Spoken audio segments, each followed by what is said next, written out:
alkalde sang syudad nagpanugyan sa publiko nga likawan anay ang paglagaw sa iban nga lugar, ilabi na nga nagasaka ang COVID-19 cases sa iban nga mga probinsya. Samtang pagpatigayon sang swab test sa Iloilo Airport, plano nga ibalik.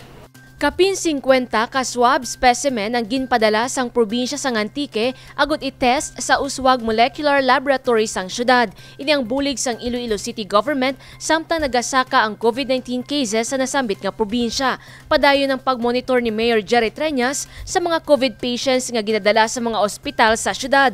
Para sa alkalde, kinahanglan mangin alerto. Gani samtang padayon nga nagadugang ang kaso sang COVID-19, ginapanugyan sini sa publiko nga likawan anay ang paglagaw sa iban nga lugar. Hindi ako anay nga hindi lang anayagad kadto sa iban nga lugar, not only Antique but any place outside your house, no.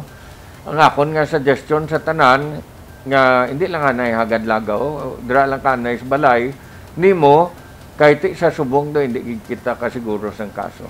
Sa listahan sang Iloilo City Epidemiology Surveillance Unit sang Abril 4, may 3 ka mga confirmed cases ang syudad. Apang sarado ang laboratory sang kapin-4 ka adlaw sang Semana Santa. Gani balantayan ang masunod nga listahan nga ipagwa subong nga adlaw. Bilang preparasyon sang lokal nga panguluhan, magapagwa sang panibag-o nga executive order si Mayor Treñas nga magalimita sa kapasidad sang mga nagatrabaho sa ila olobrahan kalakip na ang pagsulod sa simbahan. Ginahulat ko na lang ang executive order nga pirmahan ko. Ang sa workplaces, anay 30% lang. Tapos why gid sa mass gatherings, no? Bisan sa misa, 30% man. Pagwaon ko pagid ang iban, karon sa aton nga executive order.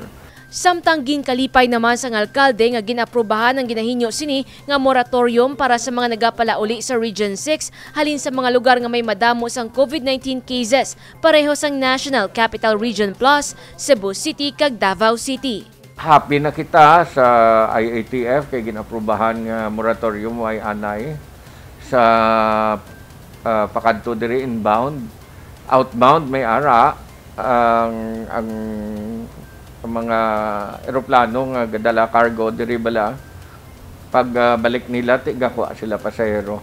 Magalawig ang temporary suspension tubtob Abril 10. Sa tion magbalik na ang biyahe padulong sa Region 6, plano sang Iloilo City, liwat nga ipatuman ang pagpatigayon sang swab testing sa Iloilo Airport para sa mga pasahero nga nagapalauli sa Iloilo City. Ang Manila bala mabasa ka lang sa periodiko, mamati ka sa radyo kag matanaw ka sa telebisyon kag sa mga paryente taman nga tuto makambal gid sila nga grabe gid ang kaso subong.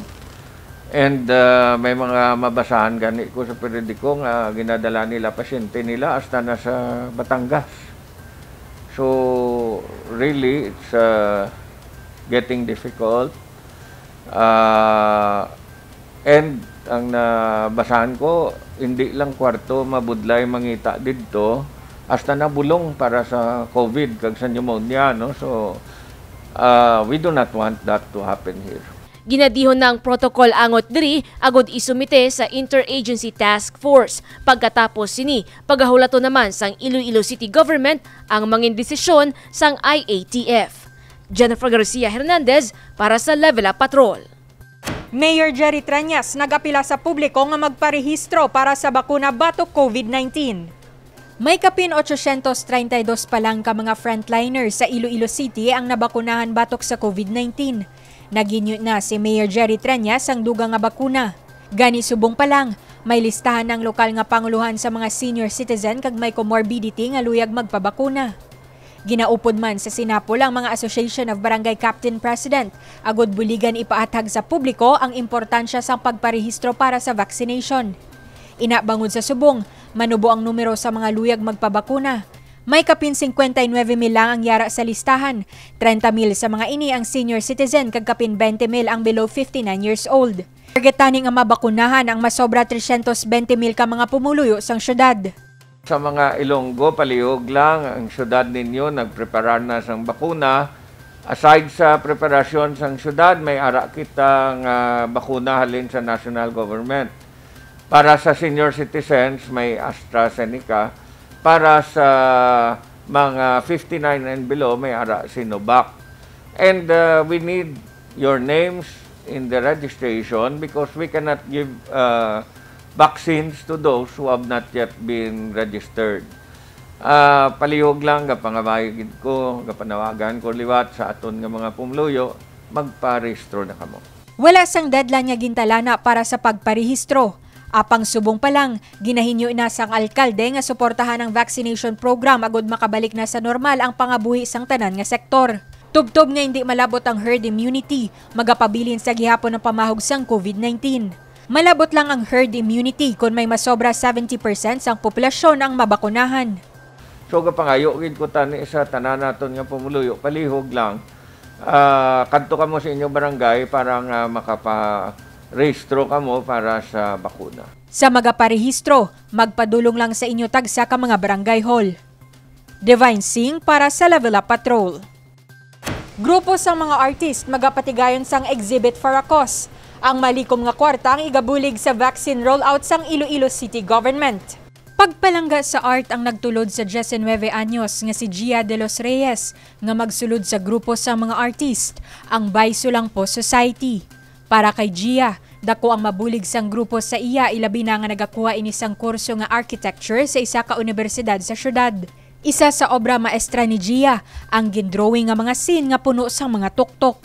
Growing up sa slum areas, Mandoson, na-realize ko na ang parallelism bala sang tuktok kung paano na the iron binakaon niya bala ang binakaon sang tuktok ang mga iron dumuna sang mga sin sang balay.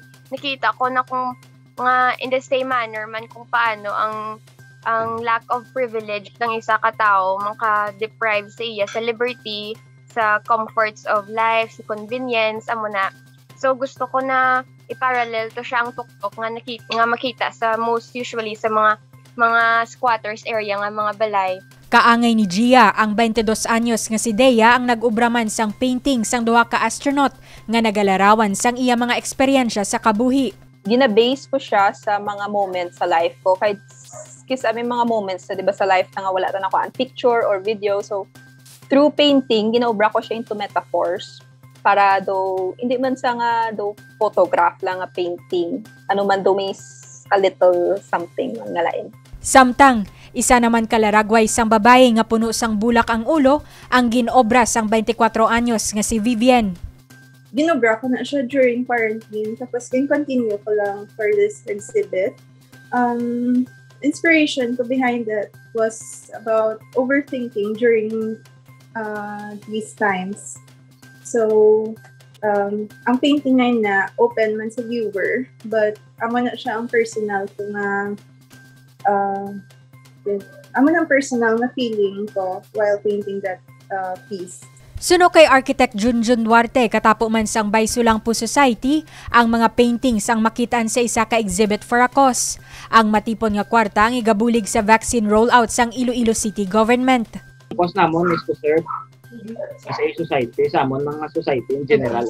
Sa cause is maka-generate income, makabulig man kami sa amon. Kaya ang kapate kami nga ang art itself, hindi lang yan para sa nourishment sa amon, kagalingon sa artist mo.